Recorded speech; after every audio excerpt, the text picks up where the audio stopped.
Então, onde acusam, entre outras coisas, entre outras inverdades, que a UPAM é uma entidade que concede em São Leopoldo, e realmente o é, desde 1971, quando foi fundada, mas então alegam que a UPAM não é de Montenegro.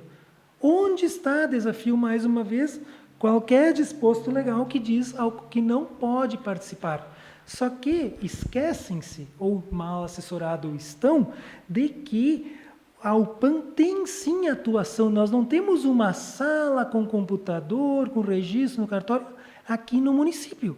Mas a nossa atuação não se limita a nenhuma região, tanto é que a UPAM tem assento no Comitê Sinos, no Comitê CAI, no Conselho Estadual do Meio Ambiente. Sim, somos conselheiros, inclusive, do Conselho Estadual.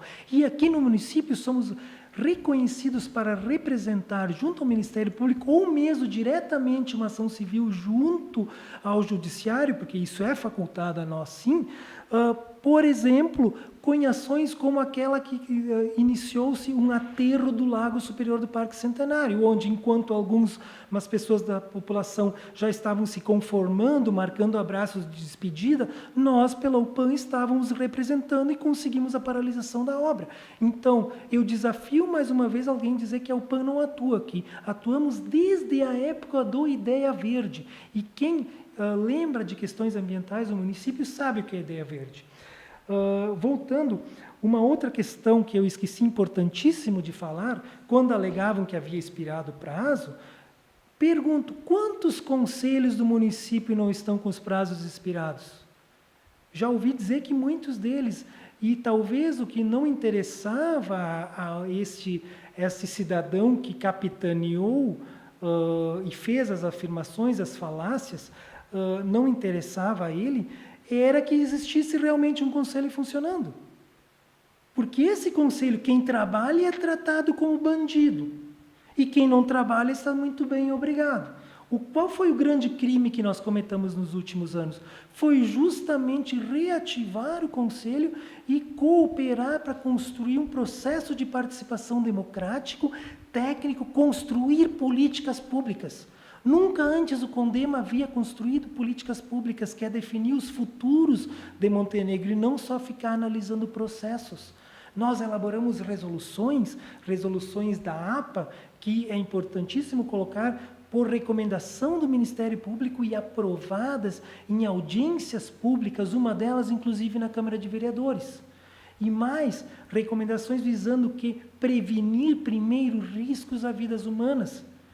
Ou ninguém mais lembra daquelas pessoas que foram retiradas pouco tempo antes de um deslizamento que houve muito próximo lá à delegacia de polícia. Se aquelas pessoas estivessem lá, teriam morrido, a gente sabe muito bem disso. Para isso que nós estamos criando o mapa, não é para excluir pessoas, não é para regrar e atentar a esses aspectos e a correta gestão ambiental das áreas. Por que existe uma paralisação da APA via resolução sugerida pelo próprio Ministério Público? Porque nós precisamos criar uma lei da APA. Só que ela vinha sendo trancada no Legislativo há bastante tempo e nós achávamos que eram os vereadores. Só que agora, conversando com os vereadores, nós vimos que não eram os vereadores, que parece que eles estavam sendo induzidos ao erro. Quem quiser mais informações, conversem com os vereadores, como, por exemplo, o vereador Bratz, que ontem foi nos procurar no CONDEMA. Por que também essa data de ação estranha aí?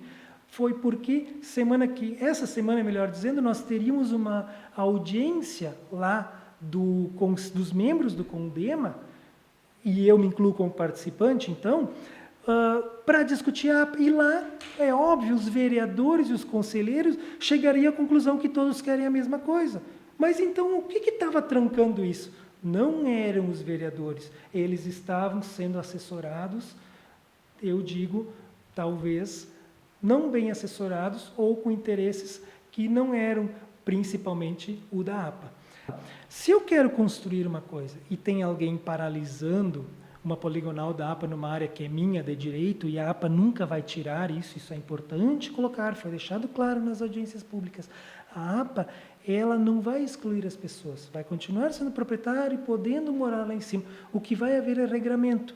Mas é bem claro, esse regramento só vai ser dado pela formação de um grupo gestor após a lei da APA.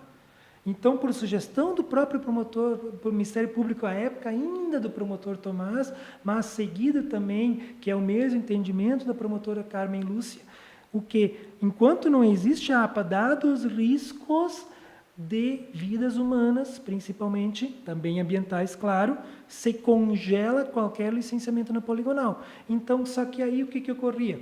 Estava se fazendo um jogo de empurra. Ah, não pode licenciar, é culpa do Condema que não quer. Nós temos comprovações de documentos enviados desde 2012, pedindo, este ano foram várias as correspondências trocadas com o Executivo e sempre se procrastinava, se pedia mais informações e a gente acabava olhando e já estavam essas informações lá dentro.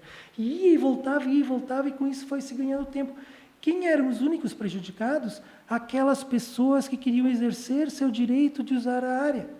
Se desde o início já tivesse sido, elas tivessem sido bem assessorados, esses vereadores, se veria que todos querem a mesma coisa, quer dizer, quase todos talvez, porque há interesses talvez que se oponham a isso ainda mais, mas eu diria principalmente em termos das políticas públicas de zoneamento ambiental, de regramento. Como, por exemplo, nós temos um caso, o município hoje, antes, quando via se licenciar áreas de preservação permanente, por exemplo, topo de morro, encosta com muita declividade, ou beira de rio, arroios ou banhados, tinha que passar pelo Estado, pelo DEFAP, que hoje é DEBIL. Aqui em Montenegro nós tínhamos o falecido Edson, que inclusive eu quero enviar um projeto de lei para nomear uma rua com o nome dele, uma rua específica, que graças a ele existe uma PP ainda lá. Mas voltando a isto, a questão...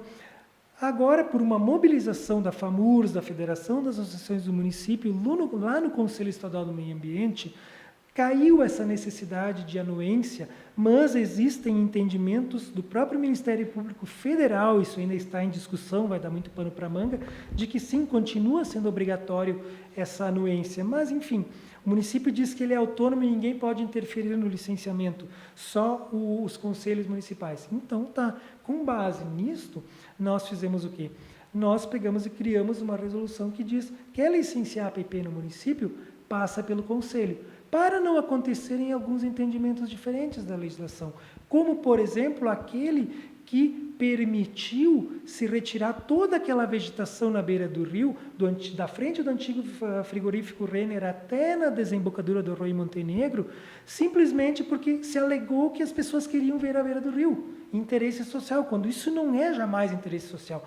O interesse social maior, número 1, preservação de vidas humanas. Só que isso não é deixado claro. Desculpe quem estiver assistindo a minha euforia, a minha brabeza, mas a situação, por isso que eu convido mais uma vez, participem das reuniões do conselho, então vocês vão entender. Conversem com conselheiros que conhecem, exceto aqueles que moveram o que eu chamo de golpe. Converse com os outros conselheiros para entender, daí vocês também vão ficar bravos. Mas então, voltando, só para concluir, desculpa, Clarice, essa ação desastrosa resultou em quê? Em quase R$1 milhão para o município. Se tivesse passado já pelo Condema, teria óbvio que teria sido negado isso, R$900 mil para habitação, R$900 mil para creche, para saúde, para educação, e não para recuperar uma área que foi destruída porque se arrancou as árvores que seguravam a barranca do rio. Então, isso que nos deixa muito bravos. Uma outra questão para concluir é que justamente falávamos, mas nesta denúncia anônima, mas onde o Executivo jamais nos mostrou, mas ficamos sabendo pela mídia, Rafael e Eduardo, ou seja, o PAN, a CAANG e outros, exerciam direito a voto. Jamais isso ocorreu. Exerciam representação do conselho fora dele. Falavam em nome do conselho. Sim, não existe nenhum dispositivo que diga o contrário quando nós formos oficialmente convidados pelo presidente do conselho. Então, pode-se ver, era público e notório, e qualquer conselheiro, que não aqueles que participaram do golpe, podem confirmar isso. O presidente nos convidava para falarmos em nome do conselho, quando ele, o secretário, não podia, não sobrava mais muitos membros, porque se vocês forem conferir as atas, onde estão as atas, onde estão os livros de presença? Eu digo, não sei. Eles foram confiscados pelo Executivo nesse ato irregular, mas exerce um poder, existe uma lei chamada Lei de Acesso à Informação. Faça uso dela e vão lá hoje, vão amanhã, lá na Secretaria do Meio Ambiente, que é onde deveriam estar, e exijam acesso a ele, leem essas atas. Daí vocês vão saber o que acontece. Leiam quem participava, leiam os livros de presença. Mas então, por haver poucas pessoas que não tinham tempo de representar o conselho em tudo, mas principalmente quando eram discussões técnicas envolvendo APPs, áreas úmidas, a própria questão da APA ou arroios, o presidente nos convidava, porque nós temos formação específica, no meu caso, de mais de 20 anos nestas áreas específicas. Então, ele pedia para que nós representássemos o conselho. Não há nenhuma irregularidade nisso. E esses são os supostos motivos alegados pelo município para tratarmos-nos como criminosos e criar aquelas falácias que nós estávamos escondendo documentos, enfim.